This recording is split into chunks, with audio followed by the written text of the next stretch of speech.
Hello everybody, welcome to Unacademy. Ladies and gentleman, मैं निखिल गोयल एक बार फिर से तहे दिल से आप सभी का अपने इरिगेशन इंजीनियरिंग लेक्चर्स में स्वागत करता हूं। सो मेरे प्यारे दोस्तों, बड़ी शिद्दत के साथ एज यूजुअल एज ऑलवेज आप लोगों को पढ़ाने के लिए अपने यूट्यूब चैनल पर फ्री ऑफ कॉस्ट पधार रहा हूं, पधार चुका हूं, पधारूंगा, पढ़ाता रहूंगा। बस आप लोग पढ़ते रहिए और शेयर करते रहिए वीडियो को।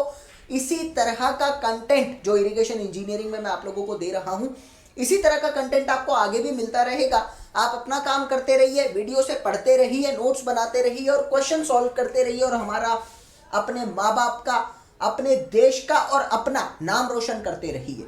सो मेरे प्यारे दोस्तों, अनअकैडमी के प्लेटफॉर्म पर मैं आप लोगों के लिए इरिगेशन इंजीनियरिंग, जो कि जनरली मैं अपने पेड कोर्स में पढ़ाता हूँ, वो मैं पढ़ा चुका हूँ और पढ़ा रहा हूँ। काफ़ी लेक्चर पहले दे चुका हूँ। उम्मीद है अगर आप पहली बार मेरे सेशन को देख रहे हैं तो इससे पहले वाला लेक्चर भी देख लेना। काफ़ी सारे लेक्चर दे चुका हूँ, 4-5 लेक्चर हो चुके हैं इरिगेशन इंजीनियरिंग के। एक एक चीज़ बड़ी डिटेल में क्वेश्चंस के साथ आप लोगों को कराने का प्रयास है मेरा, और बिल्कुल कॉन्फिडेंस के साथ मैं ये बात कह सकता हूं कि मैं अपने प्रयास में जरूर सक्सेसफुल होऊंगा। नाउ अनअकैडमी के प्लेटफॉर्म पर मैं अपना प्लस कोर्स लॉन्च कर चुका हूं। लेडीज एंड जेंटलमैन, अगर आप मुझसे मेरे प्लस कोर्स में इसी तरह का कंटेंट पाना चाहते हैं, इसी तरह से पढ़ना चाहते हैं, सो मेरे प्यारे दोस्तों, प्लस कोर्स में आप लोगों को मेरी तरफ से डिटेल्ड कोर्स पढ़ाया जाता है। सब कुछ जो आपके एग्जाम के लिए आपको चाहिए वो आपको प्रोवाइड किया जाता है। So this is my code NG live. ये कोड जब आप पेमेंट करते टाइम लगाते हैं तो आप डायरेक्टली मेरी फैमिली से जुड़ जाते हैं। मैं और मेरी टीम आप लोगों को वहां पर पूरा नॉन टेक्निकल और टेक्निकल बड़ी शिद्दत के साथ, डिटेल में, प्रैक्टिस क्वेश्चन के साथ, नोट्स के साथ, लाइव डाउट सेशन के साथ, लाइव लेक्चर के साथ पढ़ाते हैं। तो इसी तरह के कंटेंट के लिए, इसी तरह के नोट्स के लिए, इसी तरह की स्ट्रेटजी के लिए और इसी तरह के सपोर्ट के लिए मेरी फैमिली से जुड़िए। मेरी गाइडेंस में अपनी सिविल इंजीनियरिंग की तैयारी नहीं, सीखने का प्रयास भी करिए, क्योंकि मेरा फंडा रहता है कि मैं आपको सिर्फ पढ़ाऊं नहीं, मैं आप लोगों को सिविल इंजीनियरिंग के कुछ प्रैक्टिकल फैक्ट्स भी बताऊं कि थ्योरी से प्रैक्टिकल को किस तरह से रिलेट किया जाता है और इसका फ्यूचर में आपको कहाँ यूज मिलेगा। तो मेरी पूरी कोशिश यही रहती है और मैं अपने लेक्चर्स में ये बताने का प्रयास भी करता हूँ स्टूडेंट्स को। सो लेडीज एंड जेंटलमैन, याद रखना है आप लोगों को, NG live is my code. अभी इसी के साथ छोटा सा इंफॉर्मेशन और देता हूं बच्चों कि ये एनजी लाइव कोड जो है ना, ये आप लोग अपने फ्रेंड्स को भी रिकमेंड कर सकते हैं। क्यों? क्योंकि अनअकैडमी पर आप लोगों को 32 प्लस कोर्स की तैयारी करवाई जाती है और ये सारे टॉप एजुकेटर पढ़ाते हैं। तो भैया इन 32 प्लस कोर्स में आप इस एनजी लाइव कोड को अप्लाई कर सकते हैं अगर 10% का डिस्काउंट अवेल करना चाहते हैं तो आप उनको भी रिकमेंड कर सकते हैं, मुझसे जुड़ने के लिए खुद भी अप्लाई कर सकते हैं। तो भैया आप इस कोड को याद रखेंगे, एनजी लाइव कोड है हमारा। इसी के साथ जब आप पेमेंट करते हैं ना, तो पेमेंट करते टाइम आप लोगों को इस तरीके से एक इंटरफेस मिलेगा। यहां आपको लास्ट में एक ऑप्शन मिलता है हैव अ रेफरल कोड का, उसके साथ ही गिफ्ट बना होता है। भैया गिफ्ट तो जरूरी है ना, 10% का डिस्काउंट मिलता है। तो 1 साल की cost after applying the NG live code यहां अप्लाई करना है। 1 साल की कॉस्ट आपकी 5400 रुपए और 2 साल की कॉस्ट आपकी 6480 रुपीज पड़ती है। That is the complete package cost. It means आपको अलग से कुछ नहीं देना होता, सब कुछ इसमें इंक्लूड होता है, चाहे नोट्स हो, चाहे टेस्ट सीरीज हो, चाहे वो आपके लाइव लेक्चर्स हो, चाहे वो आपके डाउट सेशन हो, चाहे वो आपके पीडीएफ हो, कुछ भी हो, सब इसमें इंक्लूड होता है, अलग से कुछ नहीं जाता। ठीक है, तो ये चीज आप लोगों को याद रखनी है, बहुत काम की बात है। सो लेडीज एंड जेंटलमैन, चलिए अपने इरिगेशन को स्टार्ट करते हैं। हमेशा की तरह एज यूजुअल एज ऑलवेज उसी एनर्जी के साथ जो मैं लिखवाऊंगा, जो मैं पढ़ाऊंगा, मेरी आप लोगों से एडवाइस और रिक्वेस्ट रहेगी कि नोट्स प्रिपेयर करना, क्योंकि आपके फ्यूचर में बहुत काम आएंगे। ठीक है, तो चलिए स्टार्ट करते हैं सेशन को। फिर सेशन के लास्ट में दोबारा से थोड़ी सी बात करेंगे। याद रखना, NG live code is my code to join me on Unacademy platform. You need to learn that code and apply that code during the payment. It will give you 10% discount. That is the instant discount, तुरंत के तुरंत आपको पता लग जाएगा। और जब discount मिले ना तो मुस्कुराइएगा, क्योंकि आप मुझसे जुड़ जाएंगे। ठीक है, चलिए started about the river training works. Lecture number 15 में हम लोगों ने अपना रिवर ट्रेनिंग वर्क्स के बारे में अच्छे से पढ़ लिया था और उम्मीद है कि हरिद्वार और ऋषिकेश की कहानी आपको समझ में आई होगी, क्योंकि लेक्चर 14 के अंदर मैंने उन्हीं का एग्जांपल दिया था आपको। तो हम लोगों ने लास्ट टॉपिक लेक्चर नंबर 15 के अंदर क्या पढ़ा था? We have discussed about the grains और लेक्चर 15 के अंदर we have already discussed about the classification of the groynes. हमने उसमें क्लासिफिकेशन ऑफ द ग्रियॉन्स भी भली भांति देख लिया था। अब मेरी बात आती है यहाँ से कि लेक्चर नंबर 14 के अंदर हम लोगों को क्या पढ़ना है। लेक्चर नंबर 14 के अंदर मैं बात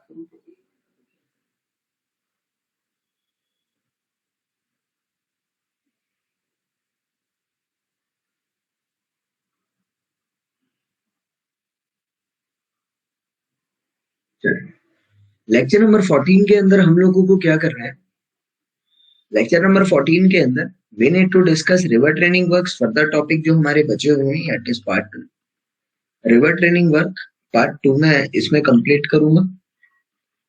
उसके बाद मैं इसी के अंदर आप लोगों का क्रॉस ड्रेनेज वर्क मुश्किल से 10 मिनट लूंगा, मेन मेन थिंग बताऊंगा, उसके अलावा बहुत ज्यादा नहीं लेके जाऊंगा, ये भी कंप्लीट करूंगा। और इसके बाद मेरी पूरी कोशिश रहेगी कि मैं डैम्स के बारे में भी आपको इसी में पढ़ा दूं। थोड़ा बहुत पढ़ाना है मुझे, ज्यादा नहीं पढ़ाना डैम्स को लेकर भी, तो डैम्स के बारे में भी मैं इसमें ही आपको पढ़ा दूं। तो चलिए अपना सेशन स्टार्ट करते हैं। अभी मेरी बात आती है कि हमने लास्ट लेक्चर में ये पढ़ा था कि हमारे ग्रेयॉन्स क्या होते हैं। जैसे कि ये मेरी नदी जा रही है, नदी के अक्रॉस लेडीज एंड जेंटलमैन हम कुछ इस तरह के स्ट्रक्चर बना देते हैं।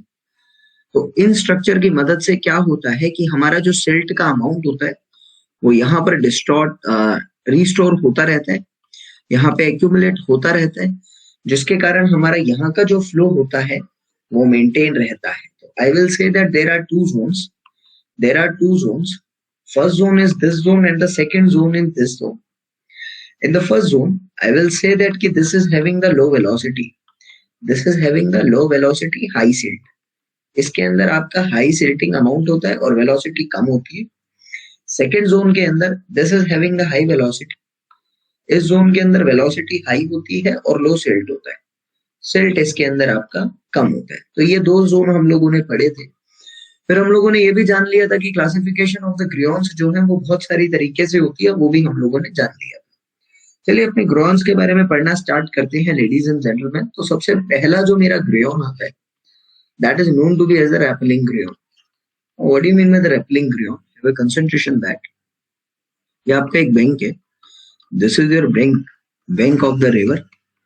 और आप क्या करते हैं कि अलोंग द बैंक आप एक कुछ इस तरह का स्ट्रक्चर बनाते हैं।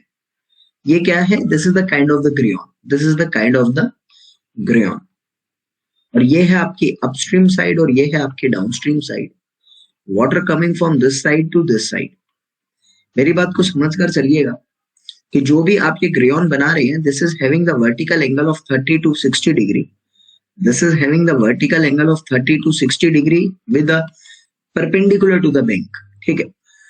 सो अभी मुझे पता है कि यहाँ पर जब पानी आएगा तो पानी आने की वजह से कि this area is the minimum area, this is the minimum area, this is the maximum area. मैं कह सकता हूं कि इस जोन के अंदर that is the one zone, that is the second zone. In the one zone there will be the high velocity. One zone के अंदर ड्यू टू द ऑब्स्ट्रक्शन हम क्या करते हैं, अपने ग्रेयॉन को अपस्ट्रीम साइड पे थोड़ा सा डिफ्लेक्ट करते हैं, करीब और करीब 30 degree with respect to the normal हम उसको रखते हैं। तो यहाँ पे जो पानी आ रहा है वो एकदम से इससे बम्बार्ड करेगा and due to the bombardment of the water there is the great turbulence generate here. यहाँ पर आपकी हाई टर्बुलेंस जनरेट होगी, जाहिर सी बात है इस जोन के अंदर हाई टर्बुलेंस जनरेट होगी। Sir whenever there is the high turbulence generated here, तो यहाँ पर क्या होता है, एक तरह का टर्बुलेंस इफेक्ट नजर आता है। यहाँ पर क्या होता है, एक तरह का टर्बुलेंस इफेक्ट नजर आता है और यहाँ की जो मिट्टी है वो पानी के साथ घूमती है और वहां से निकलती है, तो एक गड्ढा क्रिएट होता है। यहाँ पे क्या होता है, टर्बुलेंस के कारण यहाँ पर एक पिट क्रिएट होता है। पिट क्रिएट होने का मतलब होता है कि वो जो बाकी का सिल्ट आ रहा है, वो इस पिट के अंदर आके जमे जाएगा। तो आई विल से दैट कि यहाँ पर एक मेरा स्कोर फॉर्मेशन क्रिएट होता है due to this repelling groyne. Further amount of the silt can be deposited in this kind of the pit, which is generated due to the high turbulence created by the rappelling greyon. अभी तुम लोगों को इसका basic समझ आया तो जो भी उपस्थित है प्लीज मुझे यस लिखिए ताकि मैं इस पे आगे की तरफ चल सकूं। जल्दी मुझे बताएंगे ये चीज समझ आई कि नहीं है।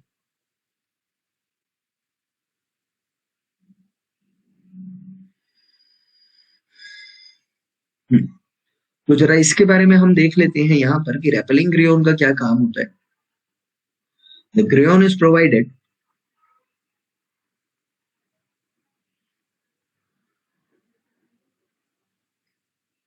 by, या फिर the greon is provided towards upstream side by an angle of towards upstream side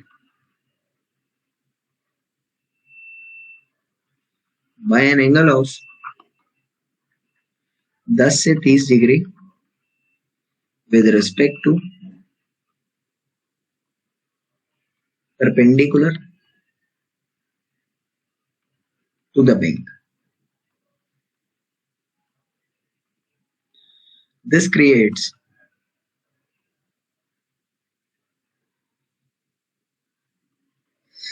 high turbulence in the zone 1, and due to that there is creation of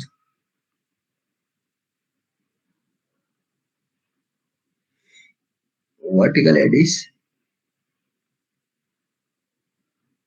which forms heat score in zone 1 as shown in the figure. Further amount of the silt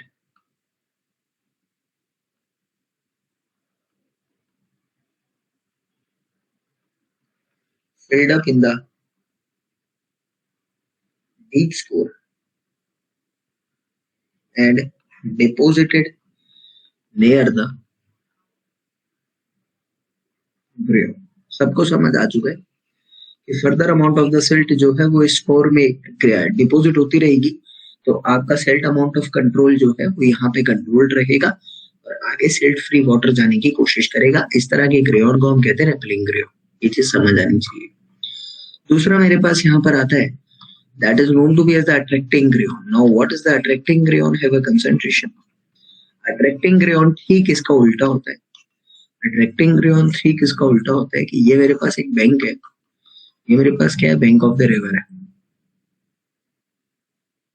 तो grain जो है वो इस तरह का कुछ हम देकर रखते हैं। यहाँ पर ये जो एंगल होता है that is about near about 20 से 30 डिग्री का एंगल हम लोग विद रिस्पेक्ट टू नॉर्मल देते हैं। This is my upstream side and this is my downstream side.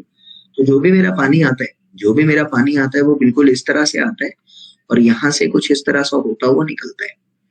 Due to the diversion in the waterway, इस पोर्शन पे जब पानी आएगा तो ऐसे निकलेगा ना, यहाँ से इस पोर्शन पे कहीं ना कहीं आप लोगों का एक स्कोर जमा होता है।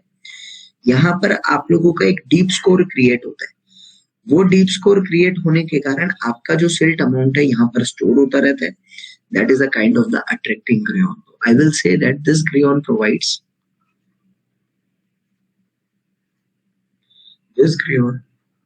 provides towards downstream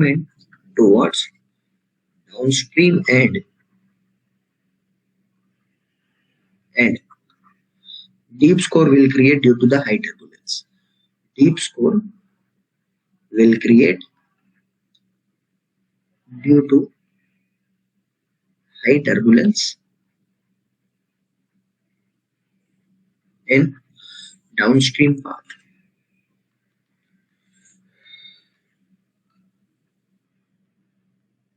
कोई डाउट ही नहीं है। आई होप सो कि तुम्हें ये चीज क्लियर है। उसके बाद मेरे पास तीसरा जो ग्रेन आता है that is known to be as the deflecting grain. ऐसा कर लो। तीसरा जो मेरे पास ग्रेन आता है that is known to be as the deflecting grain. और डिफ्लेक्टिंग ग्रेन करता क्या है? डिफ्लेक्टिंग ग्रेन होता क्या है? It is provided perpendicular to the bank of the river.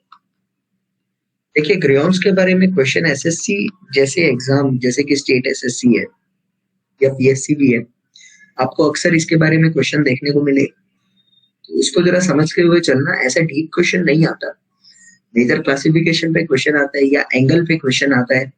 तो मैं जो आपको पढ़ा रहा हूँ मैं थोड़ा सा डीप में ही पढ़ा रहा हूँ कि इससे बाहर तो क्वेश्चन आ ही नहीं सकता। क्वेश्चन बेसिकली नाम पर और क्लासिफिकेशन पर आता है। हम लोग ऑब्जेक्टिव कर भी लेंगे तो प्रॉब्लम नहीं आएगा। थोड़ा नाम पर और उसके कंसेप्ट पर ध्यान देना, आपको चीजें क्लियर होती रहेंगी। ये जो है that is always provided perpendicular to the bank. पहला पॉइंट तो ये लिखना चाहूंगा, always provided perpendicular to the bank of the river. हमेशा ये बैंक ऑफ द रिवर पे ही प्रोवाइड किया जाता है, नॉर्मली इसका यही रीजन है।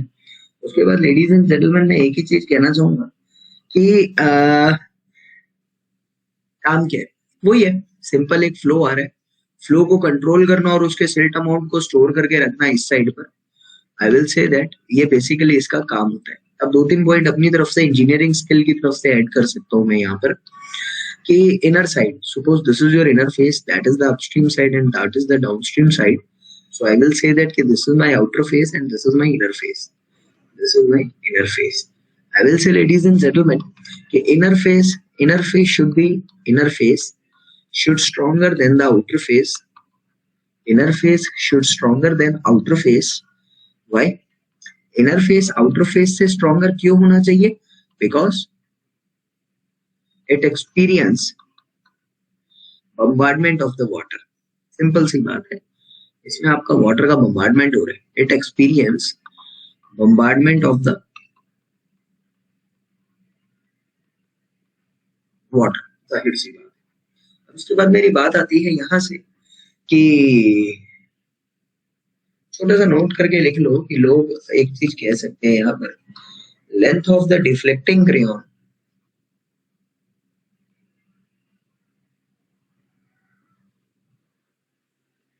is smaller than that of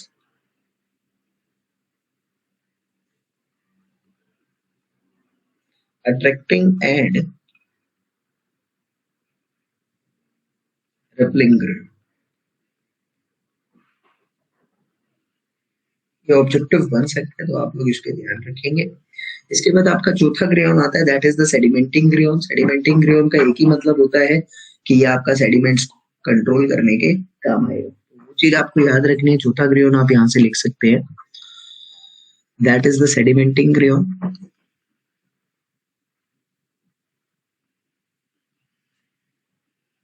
controls and deposit sediments near it. Basically इसका यूज यही होगा। नाउ लेडीज एंड जेंटलमैन, इसके बाद मेरे पास दो तीन टर्म और आती है। एक आता है permeable crayon.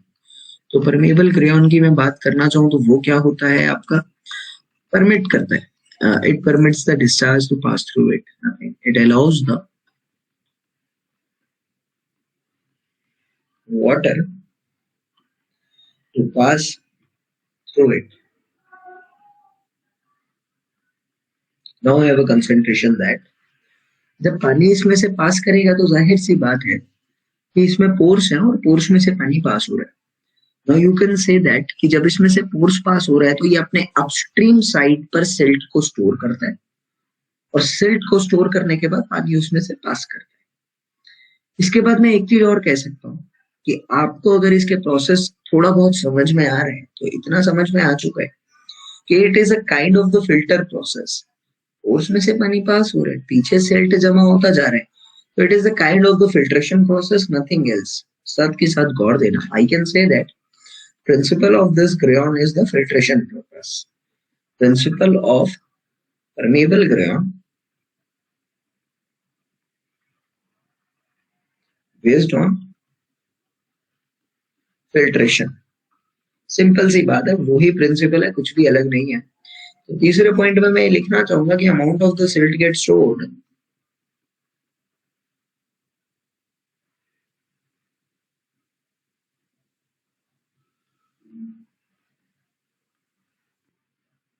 upstream side, there is a need of the cleaning also।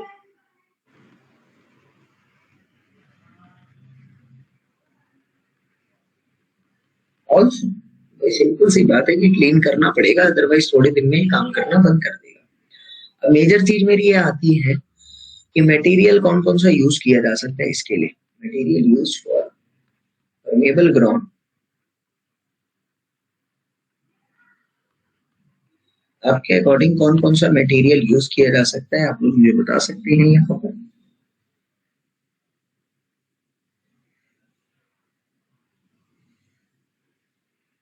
तो देखो, पहला तो मैं यही कहना चाहूंगा, स्टोन्स सिंपल है। दूसरा, आप पोरस कंक्रीट का यूज कर सकते हैं, पोरस कंक्रीट का यूज कर सकते हैं। तीसरा, मैं ये कहना चाहूंगा कि आप कोर्सर स्टोन्स का भी यूज कर सकते हैं, कोर्स एग्रीगेट का यूज कर सकते हैं। बाकी इन चीजों से आप लोगों को समझ में आ जाएगा जो मैं कहना चाहता हूँ। इसके बाद मेरे पास आता है impermeable grain. You can say that ladies and gentleman, impermeable grain means कि आप लोग उसमें से पानी को पास करने नहीं दे रहे हैं। तो which does not allow the water to pass through it, which does not allow the water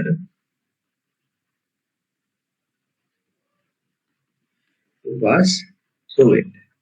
अभी आप ये चीज समझ सकते हैं कि ये कंक्रीट का बन सकता है, ये सीमेंट का बन सकता है, ये हमारे बहुत सारे स्ट्रक्चर है, ब्रिक्स का बन सकता है, स्टोन मैसनरी का बन सकता है, किसी भी चीज का बन सकता है। आई विल से दैट कि ये मेरा कंक्रीट का बन सकता है, ये मेरा स्टोन की मैसनरी का बन सकता है। देखिए, स्टोन्स और स्टोन्स मैसनरी में फर्क है। स्टोन्स में आप लोग मोटार यूज नहीं करते, स्टोन मैसनरी में मोटार यूज होता है, ठीक है। तीसरा मैं कहना चाहूंगा यहाँ पर ये ब्रिक मैसनरी का बन सकता है। मैं और लिखना चाहूंगा ये वुड का भी बन सकता है। आपको समझ में आ चुकी है बाकी बात। अब मैं एक ही चीज आपको कहना चाहूंगा कि कॉस्ट ऑफ कंस्ट्रक्शन किसकी ज्यादा है। कॉस्ट ऑफ कंस्ट्रक्शन आपकी किसकी ज्यादा आती है। I will say that permeable की कॉस्ट ऑफ कंस्ट्रक्शन इम्परमिएबल से कम आएगी।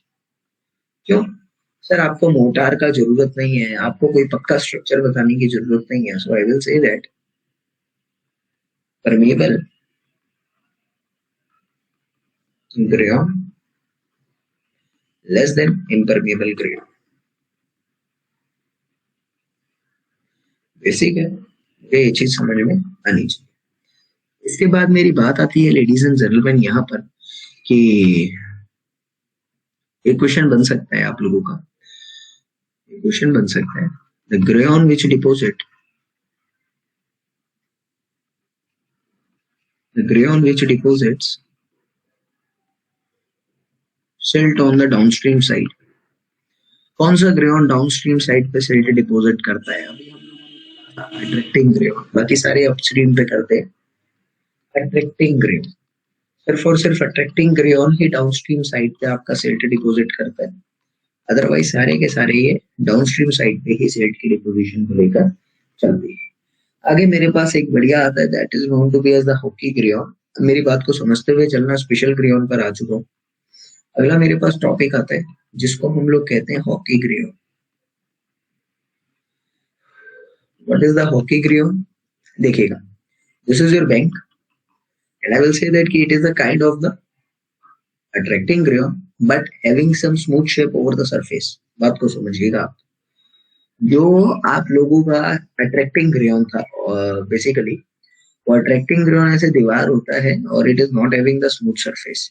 आई can say that at this portion frictional loss थोड़े ज्यादा होने के चांस है, फ्रिक्शनल लॉस थोड़े ज्यादा होने के चांस है, जिसके कारण हाई टर्बुलेंस आने के चांस है, जिसके कारण हाई टर्बुलेंस आने के चांस है। और आपका ये जो ग्रेन है यहाँ से ये उखड़ सकता है, एरोड हो सकता है, खराब हो सकता है, सबको पता है। इस चीज को ओवरकम करने के लिए बेसिकली हमने क्या करा, यहाँ पे स्मूथ सरफेस दे दिया कि भैया हमारा जो मेन एम था वो था पानी यहाँ से आए और पानी डाइवर्ट होके यहाँ की तरफ निकले और यहाँ पर आप लोगों का एक स्कोर क्रिएट होता था, एक एम। तो ऐसा आपको यही था कि आपका ये जो ग्रेन है ये कहीं खराब ना हो जाए, तो उसको बचाने के लिए we have just provided the smooth surface over the grain at the top of it. It is known to be as the hockey grain and why it is called the hockey, because it is in the shape of the hockey. अभी एक चीज और आती है यहाँ से कि sir चलो इसके बारे में एक दो तीन लाइन लिखवाता हूँ, फिर उसके बाद चलता हूँ आगे। कि it is a kind of, it is similar to the attracting grain,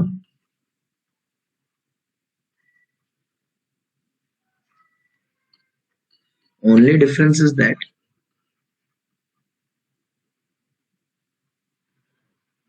there is curviness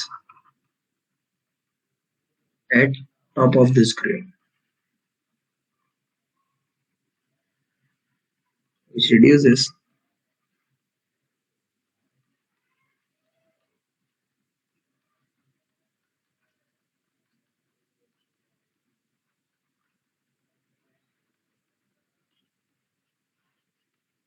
ये था। इसके बाद मेरे पास एक लास्ट है, that is known to be as the Dennis T shape grain. अब मेरी बात को समझते हुए चलना, इसका छोटा सा एक फंक्शन आता है, समझ में आ जाए। मैंने कहा this is your bank,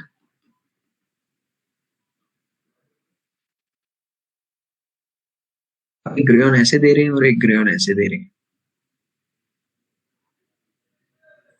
this is your upstream side, this is your downstream side. You can say that कि this is acting as a grayon for this. This is acting as a grayon. This portion is acting as a grayon. Just have a concentrate on this portion. This portion is acting as a grayon. लेकिन यहाँ पर साथ के साथ आपको ये वाला जो पोर्शन है, ये एक गाइड बंड्स की तरह एक्ट कर रहा है। ये एक गाइड बंड्स की तरह एक्ट कर रहा है साथ के साथ। तो आई कैन से दैट कि ये जो ग्रेyon है, ये आपका साथ के साथ गाइड बंड्स की तरह भी एक्ट कर रहा था, ये साथ के साथ ग्रेyon की तरह भी एक्ट कर रहा था। और अब बात को समझना कि ये जो टी शेप का जो फ्लेंज पार्ट है, वो वेब पार्ट को एक लेटरल सपोर्ट भी प्रोवाइड कर रहा है। फ्लेंज पार्ट जो है वो वेब पार्ट को एक लेटरल सपोर्ट भी प्रोवाइड कर रहा है। और दूसरी चीज, जो इस पोर्शन के अंदर आपकी सिल्ट डिपॉजिट हो गई, इस पोर्शन के अंदर जो सिल्ट डिपॉजिट हो चुकी है, वो सिल्ट और कहीं इरोड होके नहीं जाएगी, इस चीज की गारंटी है, because it is buried by this portion. तो आई कैन से दैट कि डेनिस टी शेप ग्रेyon जो है, ये it is a kind of the special type of the groyne, and I will say that it is superior to that of the deflecting groyne, repelling groyne, attracting groyne. सबसे best ग्रेyon जो है वो T shape ग्रेyon माना गया, और सबसे बड़ी बात है ये इंडियन बंदे ने निकाला था। ठीक है, तो अभी मेरे को एक चीज समझ में आता है कि this grayon is useful in guiding the flow also and controlling the silt amount.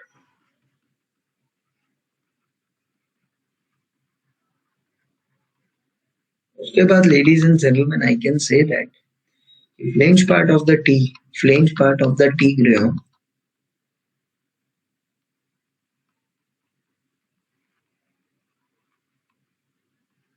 acts as what?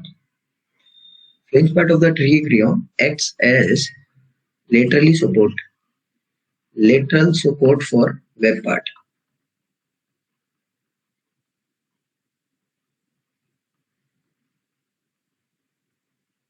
So it increases the durability. इसकी ड्यूरेबिलिटी को ये इंक्रीज कर रहा है। I will also say that कि silt accumulated in the tea part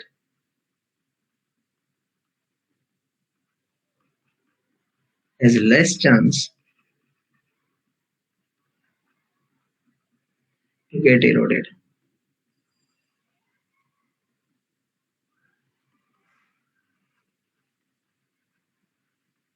समझ में आ चुका होगा, उम्मीद है, दिक्कत नहीं है। इसके बाद ग्रेyon का पार्ट हमारा यहाँ पर खत्म होता है। पिक्चर की मुझे नहीं लगता बहुत जरूरत है। आई होप सो कि आप बिना पिक्चर के इस चीज को समझ चुके हैं। कोई ऐसी बड़ी बात नहीं है, बेसिक सा था, निकल जाएगा। एक बारी मुझे यस करिएगा अगर कोई उपस्थित है यहाँ पर कि आपको समझ आया कि नहीं आया, सो दैट हम आगे की तरफ चलें। अभी मेरी बात आती है यहाँ पर ladies and gentleman,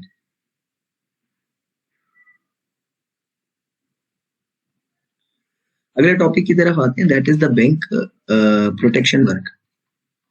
bank protection work की मैं बात करूँ, कुछ ऐसा है नहीं, डायरेक्टली उसी पे आ रहा, फिश आइलैंड पे। एक छोटी सी चीज और पढ़ी थी हम लोगों ने, नेक्स्ट टॉपिक जो हमारा बचा था, that is the fish island. What is the fish island?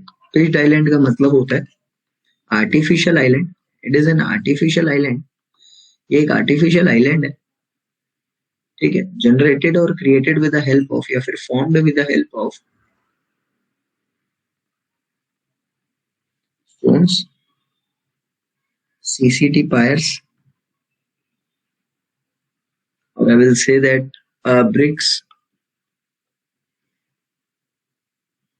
etc. Mostly stones are used.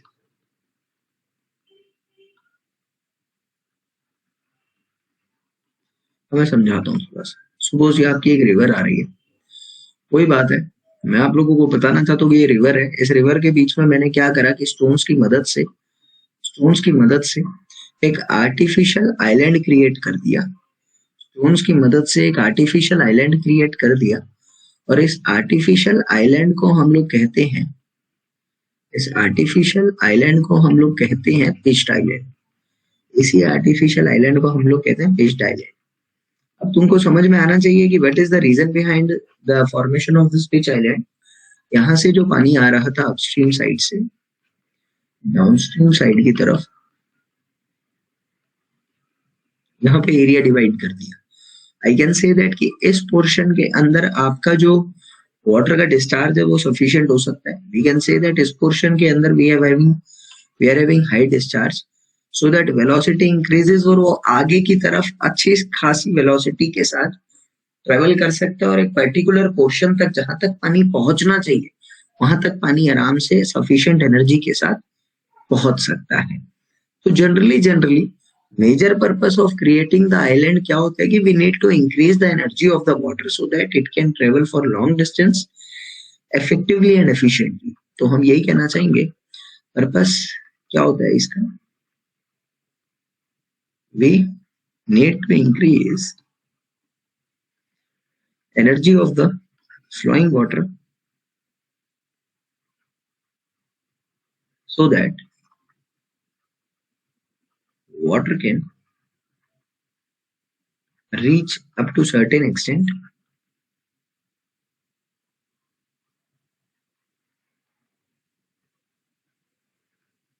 with sufficient energy। बस एकमात्र यही रीजन है और कुछ नहीं, ये चीज समझ में आनी चाहिए। ठीक है, चले तो एक बार मुझे आप ये बताएंगे, ये क्लियर हो गया।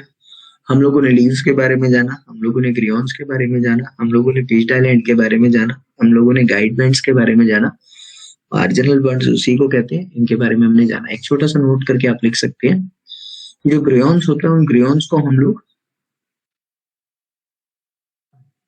यहाँ पे, ग्रियोन्स आर ऑल्सो कॉल्ड स्पर्स। ग्रियोन्स का दूसरा नाम भी होता है जिनको हम स्पर्स के नाम से भी जानते हैं। ये आप लोगों को याद रखना, ठीक है, क्लियर होनी चाहिए हर एक बात, डाउट नहीं होना चाहिए। चलिए तो आगे की मेरी बात आती है कि अभी यहाँ से एक एक चीज हम लोग समझ चुके हैं। Now come to another point that is known to be as river drainage work. खत्म हो गया। इसके बाद हमारा एक ही काम आता है, that is the cross drainage work. Sir cross drainage work की अगर मैं बात करना चाहूँ तो ये एक्चुअली में होता क्या है? क्रॉस ड्रेनेज वर्क से आप लोग क्या समझते हैं? देखिए, क्रॉस ड्रेनेज का मतलब है ड्रेन के अक्रॉस क्रॉस करना, मतलब ड्रेन के अक्रॉस आप लोगों को ये काम करना। एक ही चीज लिखवा देता हूँ और आपको समझ में आ जाएगा। व्हेन द ड्रेनेज वाटर ये मत समझना नालियों का पानी। ड्रेनेज वाटर का मतलब होता है रिवर वाटर, समझ रहे हो? ड्रेनेज वाटर मतलब रिवर वाटर, ठीक है। When the drained out water of the river, bracket में तुम यहाँ पर लिख लो ड्रेनेज वाटर, कहीं तुम सोचो नाली है, वैसा नहीं होता, रिवर की बात चल रही है, ठीक है। When the drained out of the river, water of the river has to be sent into the canal, for the irrigation purpose.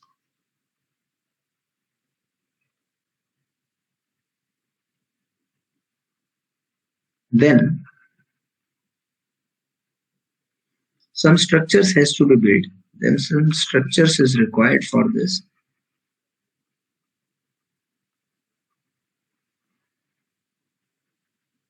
Called cross drainage work. उन्हीं स्ट्रक्चर को बनाने के काम को हम कहते हैं क्रॉस ड्रेनेज वर्क, ठीक है। कॉल्ड क्रॉस ड्रेनेज स्ट्रक्चर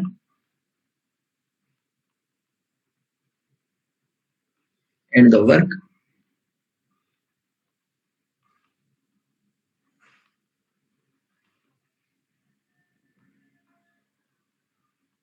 कोई डाउट नहीं होना चाहिए, बेसिक सी बात मैंने आपको बता। उसके बाद मेरी बात आती है यहाँ से लेडीज एंड जेंटलमैन कि क्रॉस ड्रेनेज वर्क जो होता है वो जनरली हम कोशिश करते हैं ना देना पड़े, because it is expensive.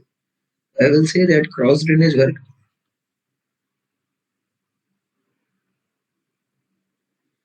is very expensive. We try not to provide,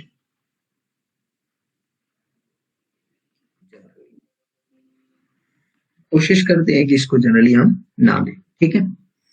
आगे मेरी बात आती है यहाँ से लेडीज एंड जेंटलमैन कि क्रॉस ड्रेनेज वर्क को हम लोगों ने 3 कैटेगरीज में डिवाइड कर रखा है। उन कैटेगरीज को पढ़ाऊंगा, बस इससे ज्यादा नहीं पढ़ाऊंगा क्योंकि आपके एग्जाम में इससे ज्यादा नहीं आता, कभी भी सिलेबस में नहीं है, ठीक है। Generally cross drainage work has been classified into 3 categories.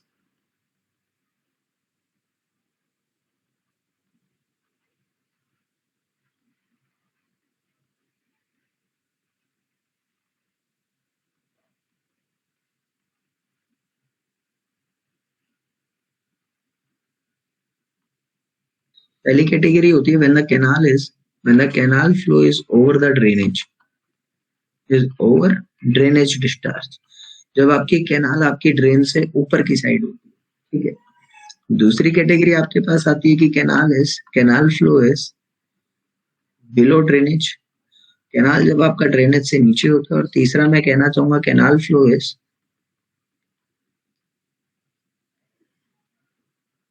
Eight level of drainage, जब आपका कैनाल फ्लो आपके ड्रेनेज के लेवल का होता है तो आप तीसरी कैटेगरी को बिलोंग करते हैं। तो चलिए एक एक कैटेगरी करके इनको समझने का प्रयास करते हैं, ज्यादा कुछ नहीं है इनके बारे में। आई विल से दैट पहली कैटेगरी जो हमारे पास आती है लेडीज एंड जेंटलमैन यहाँ पर, कि आपका जो कैनाल फ्लो है वो आप लोगों का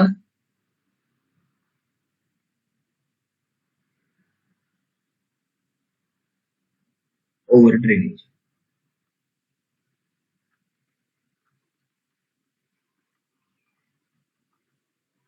I will say that it means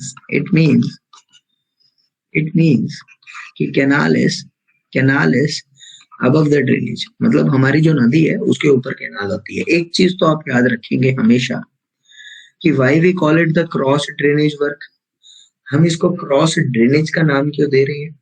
because या तो जो भी आपका कैनाल का फ्लो होगा it is always perpendicular to the flow of the drainage, मतलब दोनों का जो फ्लो होगा वो आपस में हमेशा 90 डिग्री पर होगा। क्यों होता है पता लग जाएगा आपको, इसलिए हम उसको क्रॉस ड्रेनेज वर्क कहते हैं कि ड्रेनेज के परपेंडिकुलर कैनाल का फ्लो है तो या तो कैनाल में काम करो या ड्रेन में काम करो, तो एक के तो क्रॉस आएगा ही आएगा, दैट्स व्हाई क्रॉस का वर्ड यूज करा गया है, ठीक है। तो यहाँ पर हम कहना चाहेंगे कि 2 कैटेगरीज इंक्लूड होती है यहाँ पर। It includes 2 type of the structure.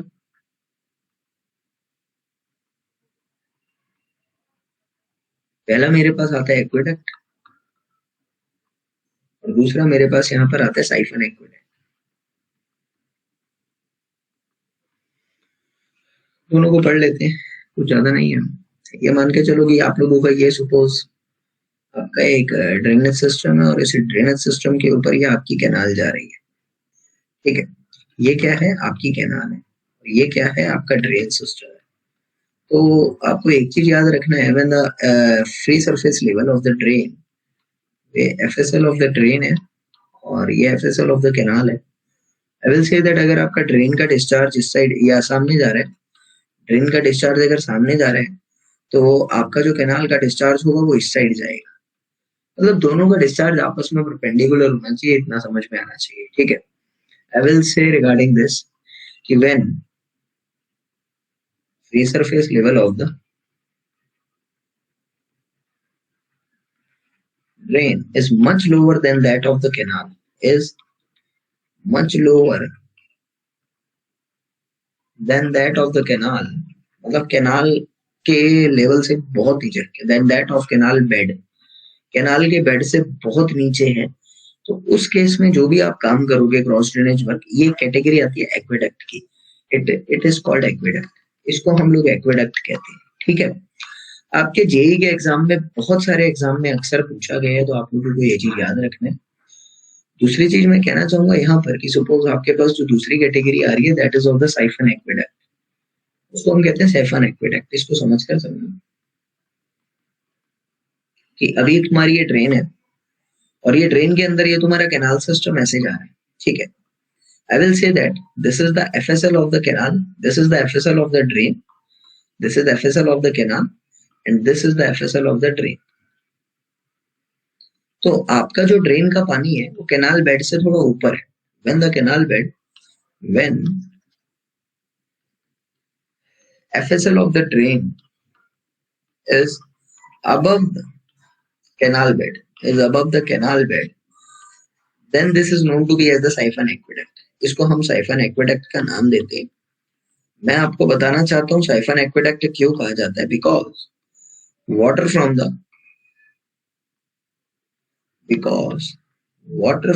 the drainage, water from the drain gets into the canal with the help of the siphonic action, gets into canal by siphonic action. एक siphonic action के through हम लोग drain का पानी canal के अंदर डालते हैं, इसीलिए इसको हम साइफनिक एक्वेडक्ट का नाम देते हैं.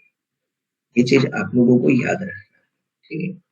अब मेरी बात यहाँ से समझ कर चलिएगा आप लोग कि एक छोटा सा नोट करके आप लोग लिख सकते हैं कि जो पाइप आप लोग यूज करते हैं इसके लिए वो कौन सा पाइप होता है. तो pipe use for the siphonic action is made with the help of the RCC. Pipe use for siphonic action is of RCC और PCC. ठीक है, ये आपको याद रखना है, PSC. अभी मेरी बात आती है यहाँ से कि ये तो कैटेगरी यही खत्म हुई. दूसरी उसके बाद मेरे पास आती है दूसरी कैटेगरी आती है when the canal is below the drainage.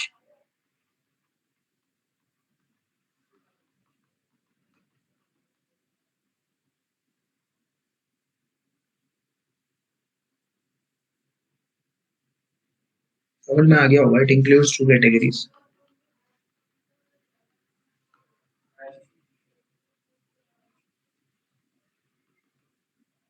पहली कैटेगरी आपकी यहाँ पर आती है, that is known to be as the super passage.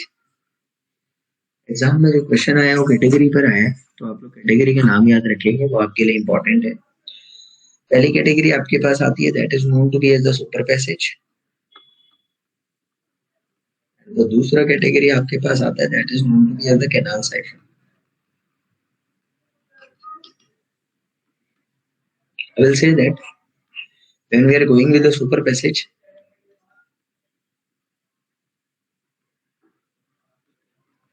तो होता क्या है कि ये suppose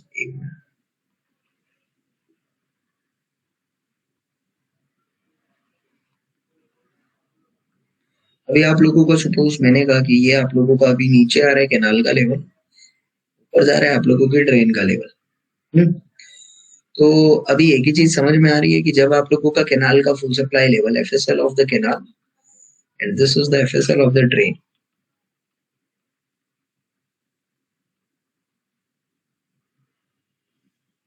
When FSL of the canal is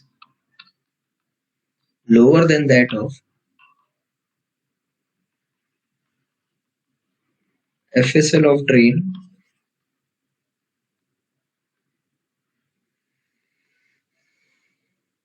such that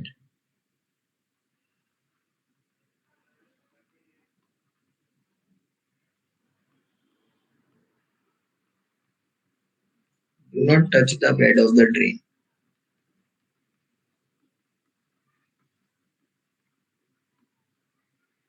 It is in the category of super passage. इसको हम लोग सुपर पैसेज का नाम देते हैं. उसके बाद मेरी बात आती है यहाँ से कि साइफन क्या होता है, वो चीज आपको समझ में आ चुकी होगी. Canal siphon,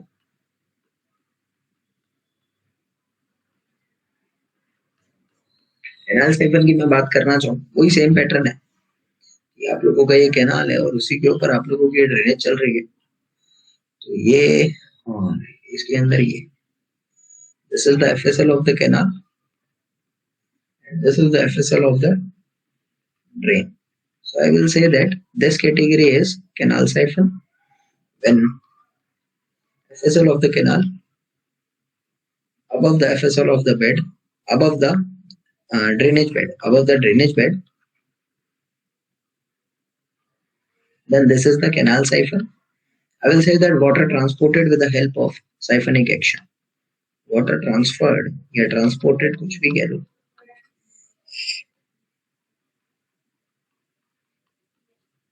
with the help of the siphonic action, उसकी वजह से हम इसको साइफन का नाम दे रहे हैं, बेसिक सी बात। उसके बाद मेरी बात आती है यहाँ से, लेडीज एंड जेंटलमैन, क्वेश्चन तो आपका यही बनता है और कुछ नहीं, एक छोटा सा नोट करके लिखना कि इसके अंदर जो आपका कैनाल होता है, in this canal works under the influence of canal works under influence of gravity in this zone. जब कैनाल नीचे होती है तो कैनाल ग्रेविटी के इन्फ्लुएंस में काम करती है। दूसरा पॉइंट मैं कहना चाहूंगा, इसका डिसएडवांटेज क्या आता है मेजर? डिसएडवांटेज इसका यही आता है कि कैनाल को इंस्पेक्ट करने के लिए ओपन नहीं होती वो, उसके ऊपर तो ड्रेनेज है, तो कैनाल ढंग से इंस्पेक्ट नहीं हो पाती, तो उसको इंस्पेक्ट करने के लिए वेरियस टेक्निक्स का यूज करना पड़ता है। तो कैनाल इंस्पेक्शन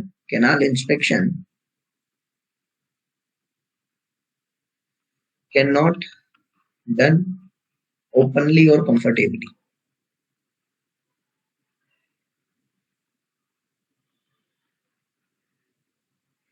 बात आती है यहाँ से कि जो पहले वाला मैंने आपको लिखवाया कि जिसमें कैनाल ऊपर थी, उसमें आप लोगों का कैनाल इंस्पेक्शन बहुत अच्छे से हो सकता था, ये भी आप लोग लिख सकते हैं। Canal inspection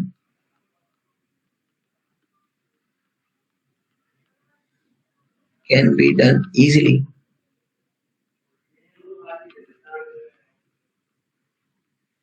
as canal is open to atmosphere, ऐसा, ठीक है ना, ये चीज क्लियर होनी चाहिए। तो अब एक ही चीज रह गई है कि व्हेन तीसरा केस मेरे पास आता है, when canal at drainage level, when canal and drainage is at same level, जब आपका कैनाल और ड्रेनेज सेम लेवल की तरफ होता है तो हम इसको यूज करते हैं। अभी मेरी बात आती है यहाँ से लेडीज एंड जेंटलमैन कि कैसे कैसे क्या चलता है इसका।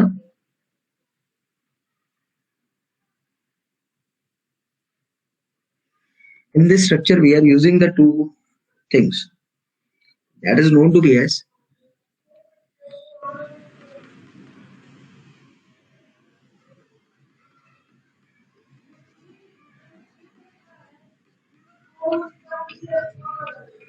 level crossing and inlet and outlets.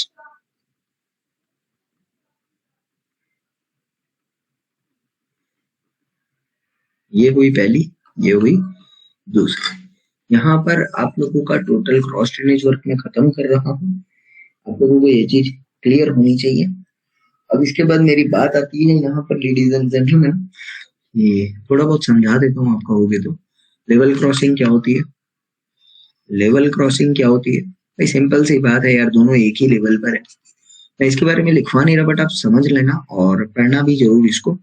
यहाँ से आपकी ये ड्रेन आ रही है और यहाँ से आपकी ये कैनाल जा रही है, ये है आपकी कैनाल, ठीक है, यहाँ से ये कट रहा है, तो आपकी ड्रेन का पानी जो है वो आपकी कैनाल में मिलता है और फर्दर आगे की तरफ जाता है, that is known to be as a level crossing.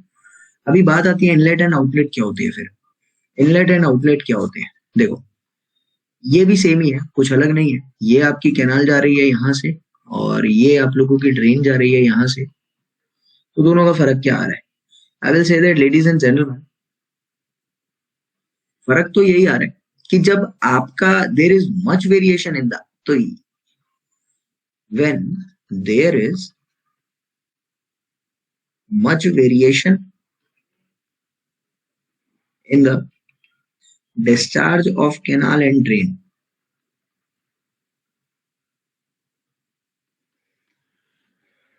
जब कैनाल और ड्रेन के डिस्चार्ज में बहुत ज्यादा वेरिएशन होता है तो हम क्या करते हैं लेडीज एंड जेंटलमैन, वहां पर हम लोग कहते हैं कि आप लोगों को एक पर्टिकुलर वेरिएटेड क्वांटिटी को सिमिलर क्वांटिटी में कन्वर्ट करना पड़ेगा।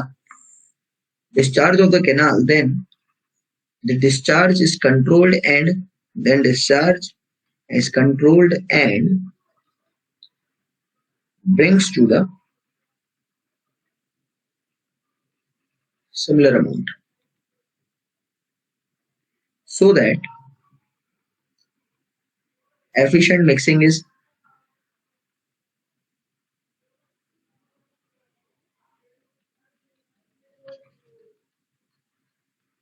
सिंपल सी बात है। तो हम क्या करते हैं, यहाँ पे हम एक स्ट्रक्चर प्रोवाइड करते हैं। ये स्ट्रक्चर हमारा क्या करता है, ये स्ट्रक्चर हमारे उस डिस्चार्ज को कंट्रोल करता है। बेसिकली मैं आपको बताना चाहता हूँ कि ड्रेन का डिस्चार्ज जब लोअर होता है तो हम इनलेट स्ट्रक्चर का यूज करते हैं, हम इसको बंद करके रखते हैं। जब यहाँ पर पानी एक्यूमुलेट हो जाता है, पानी यहाँ पर इकट्ठा हो जाता है, तो पानी की हाइट बढ़ जाती है। जब पानी की हाइट बढ़ती है तो I can say that there is a sufficient head available with the water so that high discharge के साथ पानी कैनाल में जा सके।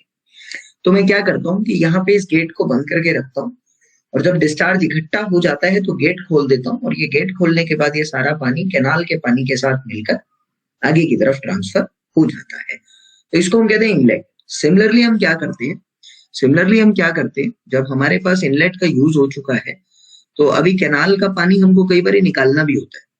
whenever there is high amount of the silt और डिस्चार्ज बहुत ज्यादा हो चुका है और ड्रेन का जो पानी आ रहा है वो ड्रेन के पानी आने की वजह से कैनाल का डिस्चार्ज बढ़ गया, तो हम क्या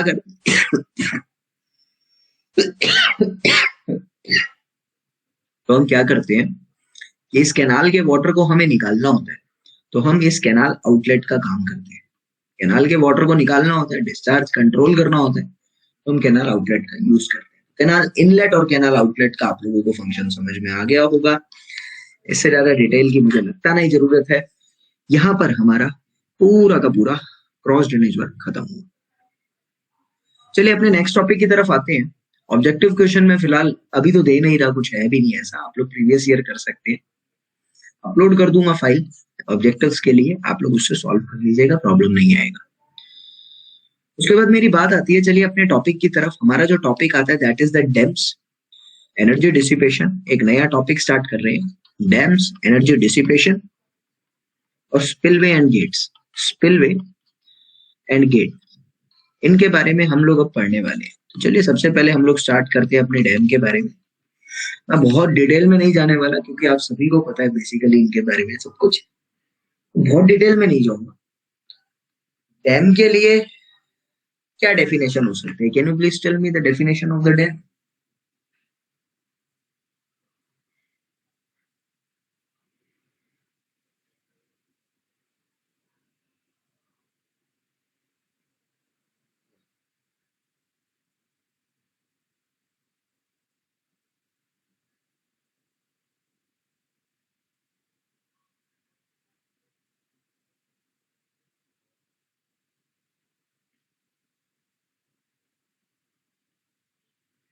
Structure built across a river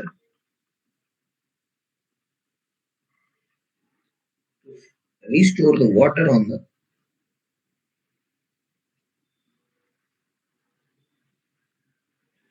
upstream side and divert it into different stream। Simple सी बात है, मेन रिवर से पानी को डाइवर्ट करने के लिए हम एक स्ट्रक्चर का यूज करते हैं। That structure is known to be as the dam. Dam has various component, जैसे कि उसका स्पिलवे होता है, बहुत जरूरी है हमको पढ़ना है। गेट होते हैं, वो भी जरूरी है पढ़ना है। तो चलिए स्टार्ट करते हैं। मैं बेसिकली यहाँ पर मेजर पॉइंट की तरफ आऊंगा, क्लासिफिकेशन ऑफ द डैम। हमारा जो नेक्स्ट पॉइंट आता है that is known to be as the classification of dam. तो ये क्लासिफिकेशन ऑफ द डैम क्या होती है? सबसे पहला मेरे पास आता है that is known to be as the based on use. Use के बेसिस पे हम लोग उसको क्लासिफाई करते हैं। There are 3 categories. कौन कौन सी हमारे पास कैटेगरी आती है? That is the storage dam, जो पानी को स्टोर करने के काम आता है। उसके बाद I will say that there is the diversion dam, जो पानी को डाइवर्ट करने के काम आता है। उसके बाद मेरे पास आता है there is the detention dam, जो पानी को पर्टिकुलर स्टोर करता है और उसके बाद फिर रिलीज करने के काम आता है, और कुछ नहीं है। There is the detention dam. Detention dam का मतलब और स्टोरेज डैम में डिफरेंस ज्यादा नहीं है। स्टोरेज डैम में क्या होता है, जो पानी को बहुत ज्यादा समय तक स्टोर करता है। डिटेंशन डैम में क्या होता है, जो पानी को थोड़े समय के लिए स्टोर करता है, जब जरूरत होती है रिलीज कर देता है, तो थोड़े थोड़े समय के लिए स्टोर करके रिलीज करता है। That is the detention dam. बहुत ज्यादा समय के लिए जो स्टोर करता है that is the storage dam. Haridwar की बात बताता हूँ। अभी हरिद्वार में कंस्ट्रक्शन चल रही है तो पानी का लेवल कम है। आप अक्सर ऐसा देखेंगे कि जो हरिद्वार में डैम बना हुआ है जिसको हम लोग बैराज के नाम से जानते हैं, तो वो जो डैम है वो एक्चुअली में मेरा डिटेंशन डैम है। आज भी कंस्ट्रक्शन के टाइम पर भी वो बहुत ज्यादा समय के लिए पानी को स्टोर नहीं करते। रेगुलर भी ऐसा होता है कि आप देखेंगे कि कभी जो सुबह पानी का डिस्चार्ज होता है वो जनरली कम होता है बिकॉज वो गेट को बंद कर देते हैं, वहां से पानी आने नहीं देते। लेकिन जैसे जैसे रात होती रहती है वो वहां का गेट खोल देते हैं और पानी को आने देते हैं। क्यों? अगर गेट नहीं खोलेंगे तो डैम टूट सकता है, क्योंकि वो डैम स्टोरेज डैम नहीं है। वो बहुत समय तक पानी को स्टोर करने के लिए नहीं है। वो 8 घंटे 9 घंटे तक पानी को स्टोर करता है, फिर रिलीज कर देता है। फिर वही प्रोसीजर अगले दिन चलता है, सुबह बंद रात को खोल देंगे, सुबह बंद रात को खोल देंगे। इस तरह का जो डैम होता है जो थोड़े पानी के लिए, थोड़े टाइम के लिए पानी को स्टोर करता है, उसको हम लोग कहते हैं डिटेंशन डैम। ठीक है। इसके बाद मेरी बात आती है लेडीज एंड जेंटलमैन, दूसरी क्लासिफिकेशन मेरे पास आती है based on the design.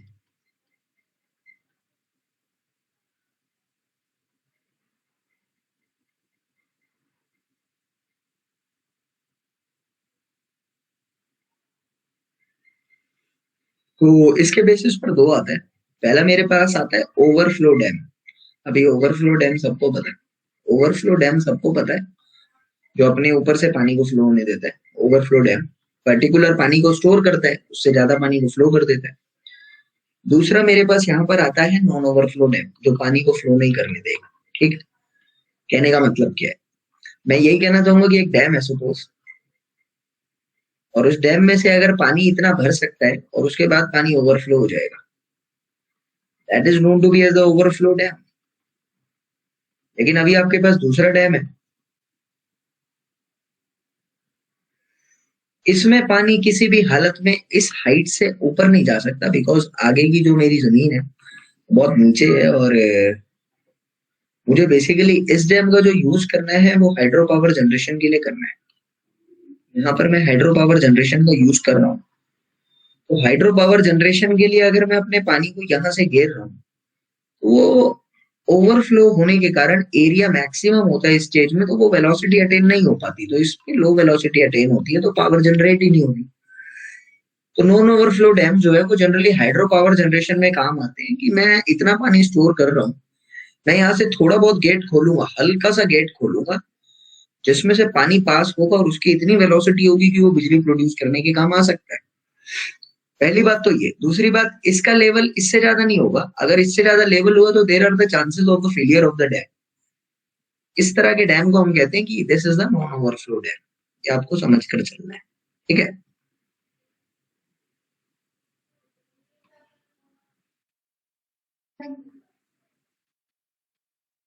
Clear. तीसरी क्लासिफिकेशन जो मेरी आती है that is the based on the material.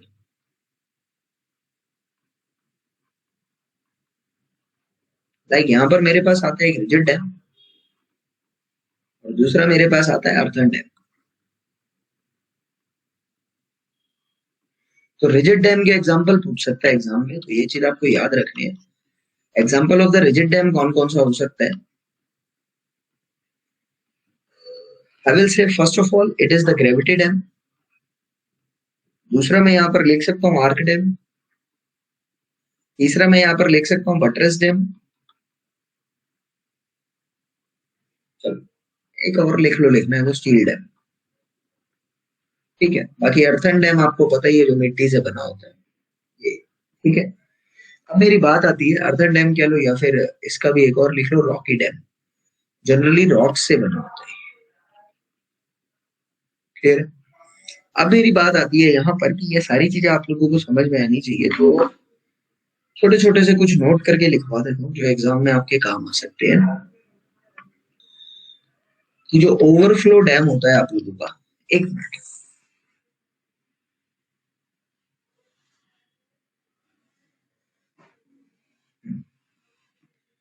जो आप लोगों का ओवरफ्लो डैम होता है इसके अंदर स्पिलवे होता है। Overflow dam consist of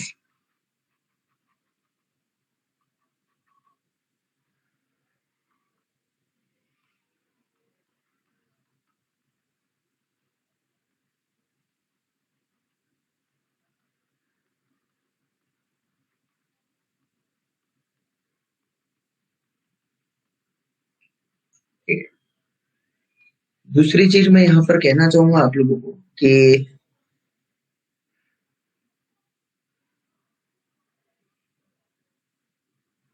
hydro electric power generation की बात करूं,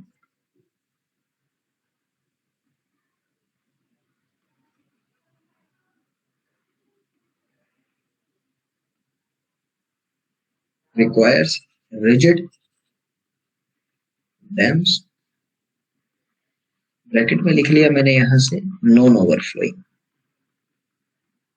ठीक है, बेसिक बेसिक सी चीजें आपको ये सब पता होना चाहिए। आगे मेरी बात आती है कि वो कौन कौन से फैक्टर है जिन पे आपकी डैम की कंस्ट्रक्शन डिपेंड करती है। इसके बाद का टॉपिक लिखेंगे factors governing selection of the type of the dam.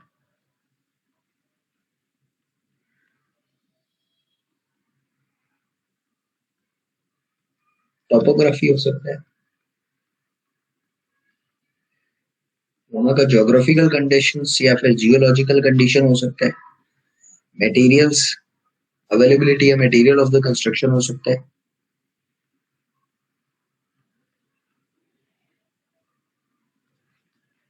Spillway,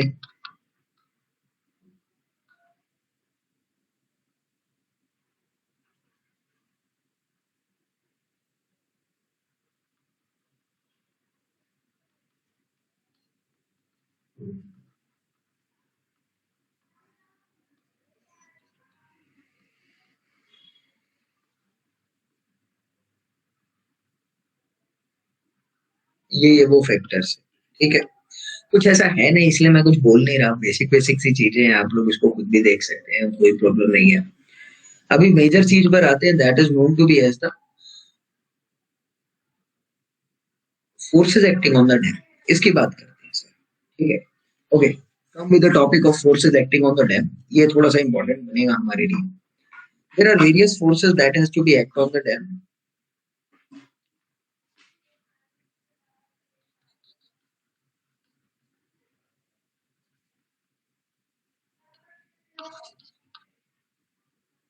पहला फोर्स तो उसका सेल्फ वेट ही होता है। दूसरा force I will say that water pressure होता है। तीसरा force I will say that earthquake force होता है। चौथा force I will say that wind का प्रेशर भी होता है। पांचवा force I will say that यहाँ पर आइस प्रेशर भी हम लोग कंसीडर करके चलते हैं। और छठा force I will say that wave pressure होता है। तो ये सारी चीजें हम लोग कंसीडर करते हैं और ये अलग अलग फोर्स हम कंसीडर यहाँ पर कर सकते हैं। छोटी सी बात मुझे समझ में आती है, लिखने की जरूरत नहीं है। बेसिकली ये वो फोर्स नहीं है, बेसिकली आपको डैम की स्ट्रेंथ के बारे में बता रहे हैं कि आप अपने डैम को इन फोर्सेस के लिए डिजाइन करते हैं और जो भी है सारे के सारे फोर्स सेटिस्फाई होने चाहिए आपके डैम के अंदर, उसी के लिए डिजाइन किया जाता है। सिंपल सी बात ये है। तो आगे की मेरी बात आती है यहाँ से, लेडीज एंड जेंटलमैन, कि आप सभी को मैं ये चीजें करवाने वाला हूँ। और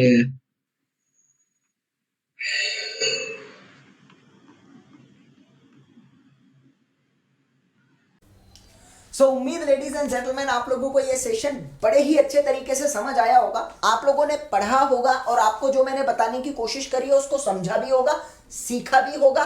प्लस लेडीज एंड जेंटलमैन आपने नोट्स प्रिपेयर कर लिए होंगे और अगर नहीं करे हैं तो कर लेंगे, क्योंकि एग्जाम में मानो ना मानो, बिलीव मी, ट्रस्ट मी, आपके एग्जाम में इसी में से आता है। प्रीवियस ईयर उठा के देख लो, उससे आपको ट्रस्ट थोड़ा सा बन जाएगा और समझ आ जाएगा कि हम जो कह रहे हैं वो आपकी भलाई के लिए कह रहे हैं। सिर्फ पढ़ो। और इसी के साथ अगर वीडियो पसंद आ रही है ना तो लाइक जरूर करिएगा, अपने दोस्तों को शेयर करो यार, क्योंकि बहुत देश में ऐसी चीजें हैं जो फ्री एजुकेशन नहीं मिल पा रही है। बहुत लोगों को हमारे कंटेंट के बारे में पता ही नहीं लग रहा।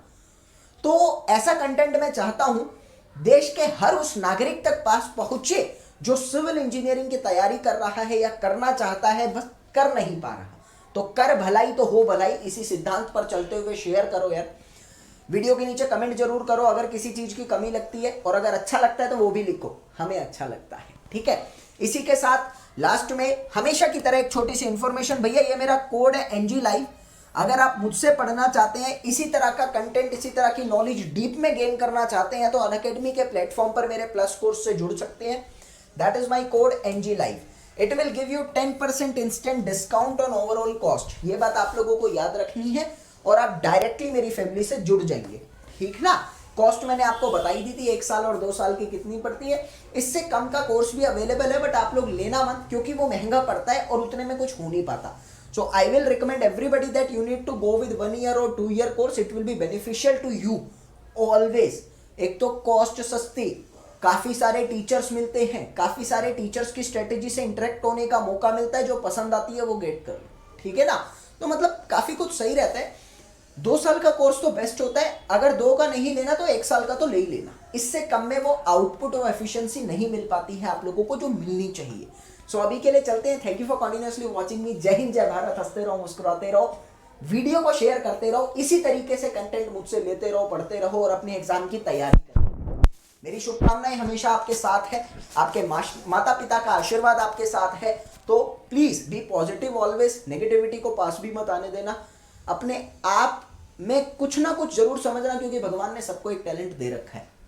तो भाई कमजोर तुम भी नहीं हो। जिस दिन ये लगे कि मैं कुछ कर नहीं पा रहा, उस दिन यही सोच लेना कि इतने साल इस धरती पे निकाले हैं, इतनी बाधाओं से लड़कर, इतने मौसम से लड़कर, इतनी परिस्थितियों का सामना करके अब इस पोजीशन पे पहुंचा हूं। तो ऐसा तो नहीं हूं कि कुछ नहीं कर पा रहा, कुछ तो कर सकता हूं। और मेरे अंदर भारतीय जवान का खून दौड़ रहा है, कमजोर तो मैं हो ही नहीं सकता। तो नेगेटिविटी से दूर रह के पॉजिटिविटी में रहना और तैयारी करते रहना। तो चलते हैं यार, बाय।